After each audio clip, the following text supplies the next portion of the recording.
Yeah, look, if England want to win these kind of tournaments, they need their star players to turn up. That's exactly what happened. And Jude Bellingham spoke to talkSPORT's Faker Others after the game about his relationship with England's captain, Harry Kane.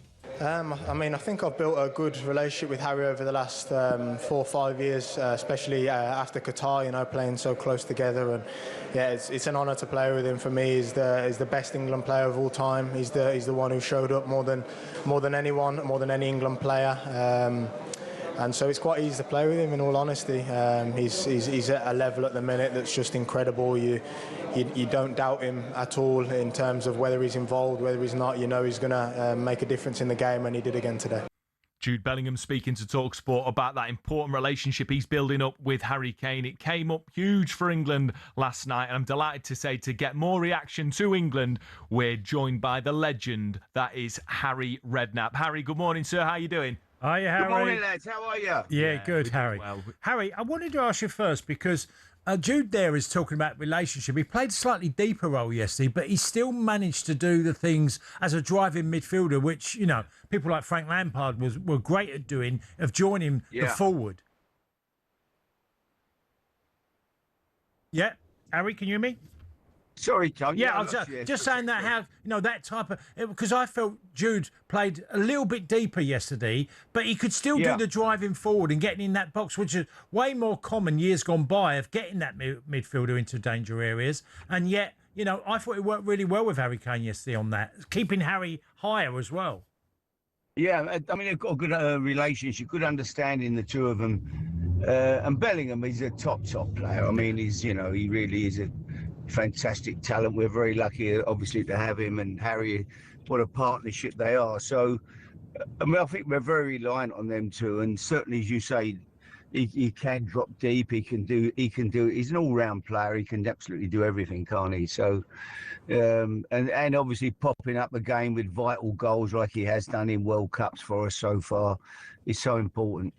It was the first time. There was a lot of conversation before the World Cup, you'll be aware, Harry, of like whether England start Bellingham or Morgan Rogers. I never thought it was a debate, but last night, for the first time, we saw Morgan Rogers and Jude Bellingham sort of playing together. What did you make of that? How do you think Rogers got on?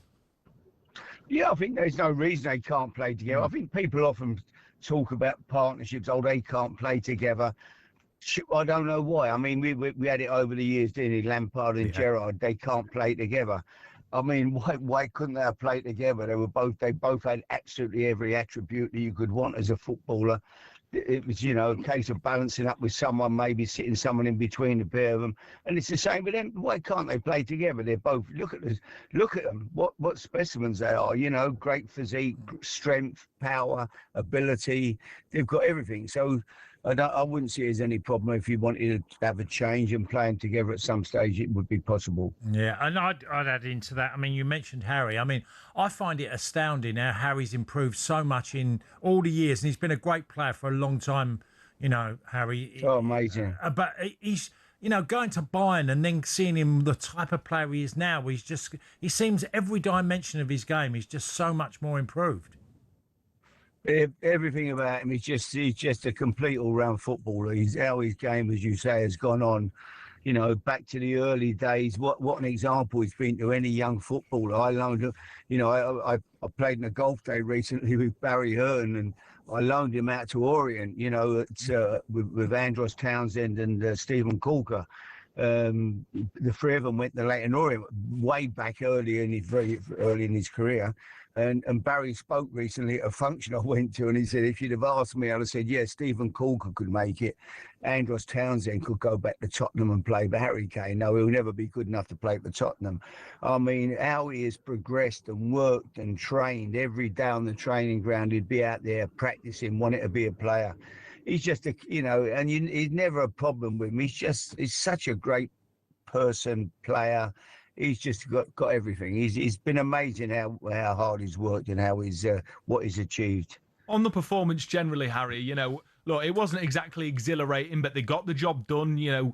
Bellingham, Kane coming up trumps. But again, I find it impossible to ignore the glaringly obvious mistake in Thomas Tuchel's squad selection. We're bereft for fullbacks, and you've got the likes of Lewis Hall, you've got the likes of Trent Alexander-Arnold at home, Meanwhile, Kwanzaa, who's a centre-back, has come in. He's injured. We've got Trevor Chalobah, who's been brought in. He's a centre-back. He might play at right-back. How do you think Tuchel's going to manage this sort of defensive problems he's got in that position? Well, it's very strange, as you say, you know, when you looked at the balance of the squad. And, and I think it's coming home to roost a little bit now, what everybody felt when he picked sort of went there really short of fullbacks without a real balance at fullback. So, I don't know it's going to be a difficult one, but listen, I'm sitting here with a Welshman who really, I'm going to put him, he knows a bit about the game. He's my golf partner.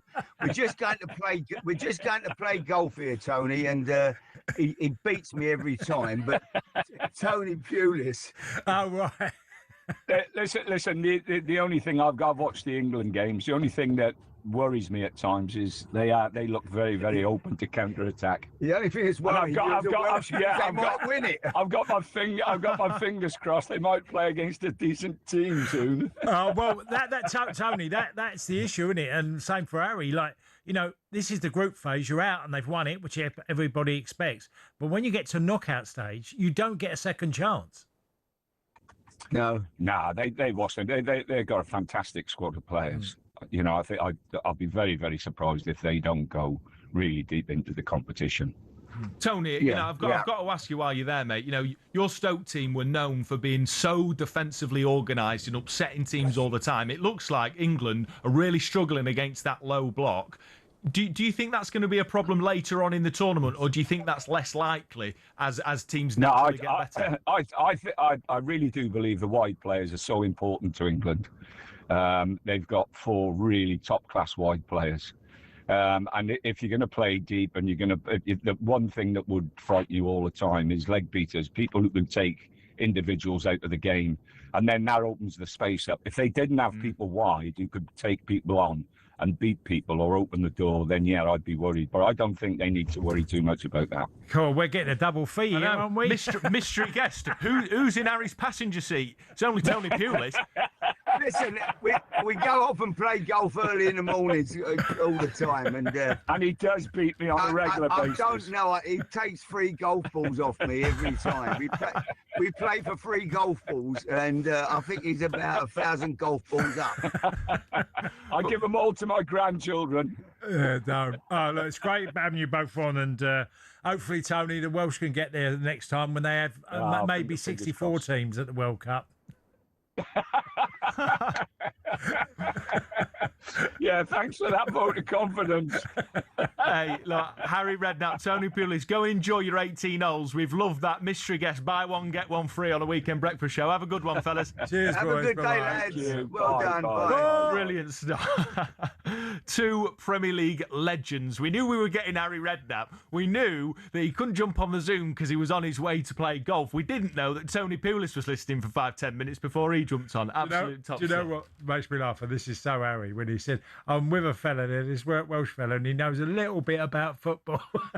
I was thinking, is it just a random Welsh mate that lives down Sandbank? No, it's only Tony Pulis. Brilliant stuff. That's all the reaction from England.